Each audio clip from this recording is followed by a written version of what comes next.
اس پر اگر بات کر لیں کہ ایک مرد کو عورت کے خلاف اس کی بیوی کے خلاف کر دینا یا عورت کو مرد کے خلاف بھڑکا دینا، تو اس پہ نبی پاک صلی اللہ علیہ وسلم کی واضح حدیث موجود ہے، سنن ابو داود کی 2175 نمبر حدیث۔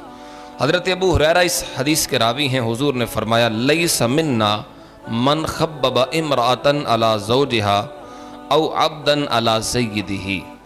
حضور نے فرمایا جو شخص نے کسی عورت کو اس کے شوہر کے خلاف بھڑکایا، لیس منا، وہ ہم میں سے نہیں۔ محدثین فرماتے ہیں کہ انتہائی ناراضگی کا اظہار جب حضور فرماتے تھے تو یہ لفظ استعمال کرتے تھے کہ وہ ہم میں سے نہیں۔ اس کا یہ مطلب نہیں کہ وہ بندہ مسلمان نہیں رہتا، مسلمان ہے، لیکن حضور کے فرمانے کا مقصد یہ ہے کہ وہ ہمارے پسندیدہ لوگوں میں نہیں رہتا۔ کون؟ جس نے کسی بیوی کو اس کے شوہر کے خلاف بھڑکایا۔ اب کیسے بھڑکانا؟ اس کا طریقہ کا مختلف طریقے ہیں، مختلف اس کے جملے ہیں، اس فعل کے انجام دینے کے لیے مختلف قسم کی باتیں ہیں۔ کسی عورت کو کہہ دیا بھائی تیرا شوہر تو تیرا خیال ہی نہیں رکھتا، یہ تو تیرے ساتھ اچھا سلوک نہیں کرتا، یہ بات کوئی عورت کہے تب بھی جرم، کوئی مرد اس سے کرے تب بھی ویسا ہی جرم، یہ تو تیرے قابل ہی نہیں ہے۔ یا پھر بعض شارحین نے یہ بھی لکھا کہ کسی عورت کے سامنے اس کے مرد کی انسلٹ کرنا اور دوسرے مردوں کی تعریف کرنا، یہ بھی ایک طریقہ ہے۔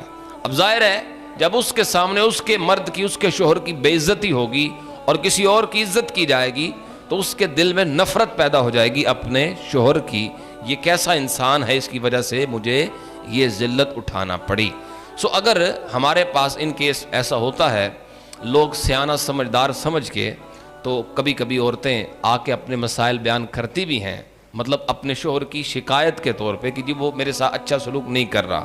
تو جس شخص کے پاس یہ مسئلہ آتا ہے وہ اپنی ہمدردی کے اظہار کے لیے وہ اس کے خلاف مزید شروع ہو جاتا ہے، بہت برا ہے، پھر تو بہت برا ہے، وہ تو تیرے قابل ہی نہیں ہے۔ اگر ایسی صورت سامنے آئے تو پھر ہمیں کرنا کیا ہے؟ ایسا کوئی جملہ نہیں بولنا کہ جس سے وہ نفرت بڑھے۔ وہ شکایت لے کے آئی آپ کے، اچھا ہے جیسا بھی ہے تیرا شوہر ہے، اللہ رب العزت کی طرف سے تیرے لیے یہ نعمت ہے، ٹھیک ہو جائے گا، آہستہ آہستہ ایسے پیار سے بات کرو۔ مطلب یہ ہے کہ اس کو تسلی دی جائے اور ایسے جملے استعمال کیے جائیں جس سے وہ عورت اپنے شوہر پر اگر ناراض بھی تھی تو راضی ہو کے جائے، اس کو ایسی احادیث سنائی جائیں، اس کو نبی پاک صلی اللہ علیہ وسلم کی ایسی تعلیمات بتائی جائیں۔ لیکن لوگ کیا کرتے ہیں؟ اپنی ہمدردی ظاہر کرنے کے لیے کہ میں تیرا بڑا ہمدرد ہوں، چاہے عورت ہو چاہے مرد، وہ بھی جب بات سنتے ہیں تو کہتے ہیں وہ تو بہت ہی برا ہے۔ شیطان اپنا تخت لگاتا ہے پانی پر اور پھر وہاں سے وہ اپنے چیلوں کو روانہ کرتا ہے مختلف کاموں کے لیے اور مشنز پر۔ اب جب اس کے چیلے لوٹ کر آتے ہیں، اس کو اپنی کاروائی بتاتے ہیں کہ ہم نے یہ کیا، ہم نے یہ کیا، ہم نے یہ کیا، تو ایک چیلا جو اسے آ کے یہ بتاتا ہے کہ میں نے اس وقت تک ایک میاں بیوی کا پیچھا نہیں چھوڑا جب تک ان کو میں نے جدا نہیں کروا لیا۔ تو حدیث کا مفہوم ہے شیطان اس پہ بڑا ہی راضی ہوتا ہے، اس چیلے پہ بڑا ہی خوش ہوتا ہے۔ اس حدیث پاک سے پتہ چلتا ہے کہ یہ خالص شیطانی عمل ہے، اور بعض اوقات جو ہمدرد ہوتے ہیں وہ یہ شیطانی عمل کر رہے ہوتے ہیں۔ میں نے اپنی آنکھوں سے ایک واقعہ دیکھا، ایک بھائی، اس کی اپنی بیوی سے ہو گئی تھوڑی شکر رنجی اور تھوڑی لڑائی ہو گئی، تو بھائی جو تھے وہ دوسرے بجائے اس کے کہ وہ ٹھیک کرتے معاملے کو، انہوں نے کہنا اس نے تیری انسلٹ کی ہے، تو انہوں رکھنا ہی نہیں، اس نے تیری انسلٹ کی ہے، اب یہ اس گھر میں نہیں رہ سکتی، اس نے تجھے یہ بھی کہا، یہ بھی کہا، یہ بھی دیکھنا کیا کیا کہا تجھے۔ اب بجائے اس کے کہ وہ ٹھیک کرتے معاملے کو اور بھڑکایا، حتیٰ کہ میری آنکھوں کے سامنے انہوں نے فارغ کر دیا اس کو۔ اب گھر برباد کر کے بھائی کا، تو بھائی بیٹھے ہوئے ہیں، وہ اپنے گھروں میں آباد ہیں اور اس کا برباد کر دیا۔ ایسا ہوتا ہے، بہت سارے ہمدرد ایسے ہوتے ہیں جو بظاہر ہمدردی کر رہے ہوتے ہیں لیکن اصل میں وہ غلطی کر رہے ہوتے ہیں، وہ جرم کر رہے ہوتے ہیں۔ تو ہمیں بتانے کا مقصد یہ ہے کہ ہم بھی کسی کے ساتھ ایسی ہمدردی نہ کریں، وہ ہماری ہمدردی کی وجہ سے اس کا گھر ہی برباد ہو جائے۔ اگر لڑے ہیں تو بظاہر اس وقت آپ کی بات شاید اس کو اچھی نہ لگے، وہ آپ کو اپنا خیر خواہ نہ سمجھے، ظاہر بندہ غصے میں ہوتا ہے، اس کو بندہ سمجھائے کہ بندہ بن، وہ اچھا تو نہیں محسوس کرے گا، اس کو بندہ ویسا ہی کہے جیسا وہ چاہتا ہے تو اچھا تو پھر لگے گا نا۔ بھئی اس کی بیوی کو اور برا کہو پھر تو اس کو سکون آئے گا، یا اگر بیوی ہے تو شوہر کو مزید برا کہو، اس کو تو بڑا مزہ آئے گا۔ لیکن اصل میں ہمارا مقصد یہ جدا کرنا نہیں ہے، یہ شیطانی عمل ہے، مقصد تو یہ ہے کہ ان کو اس مسئلے کو حل کیا جائے۔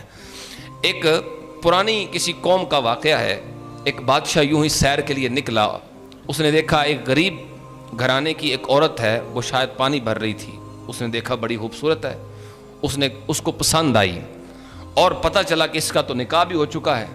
اب اس نے اس عورت کے پیچھے ایک بوڑھی خاتون لگائی، اپنی اس کو یہ کہا کہ تم کسی طریقے سے ان کی جدائی کرواؤ۔